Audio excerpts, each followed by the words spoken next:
JE பரவாயில்லடா, எல்லாருக்கும் set ஆகாதுடா, சில பேர் கஷ்டப்படுவாங்க, you have to spend time.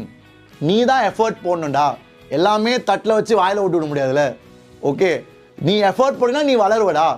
So you have to also put effort. அதான் இப்போ நான் சொன்னேன், நீ கரெக்டாக சொல்கிற பார், நீ எஃபர்ட் அப்போ கம்மியாக போடுறேன்னு அர்த்தம். Okay, put more effort, come to the class, solve assignments, அதை செக் பண்ணு. அதை பண்ணாலே எல்லாமே சார்ட்டட்ரா. நீ இங்கே யூடியூப் சாட்டில் இருக்க டைமுக்கு நீ அசைன்மெண்ட் சால்வ் பண்ணியிருந்தீங்கன்னா நீ வந்து ஜேஇ டெஸ்ட்டில் 250 மேலே வாங்குவேன். ஏன்னா ஆல்மோஸ்ட் எவ்ரி செஷன் நான் உன்னை பார்க்குறேன், எல்லா சாட்லேயும் இருக்க, எல்லா லைவ்லையும் இருக்க. டேய், அது ஏன் படாதீங்கடா, ஜேஇ படிக்கிறீங்கன்னா சால்வ் பண்ணுடா. You have to solve questions guys, without that it's difficult. Okay, அசைன்மெண்ட்லாம் முடிங்கடா. ஓகே, அண்ட் நான் கொடுக்குற அசைன்மெண்ட்லாம் வச்சு செய்கிற மாதிரி இருக்கும். ஓகே.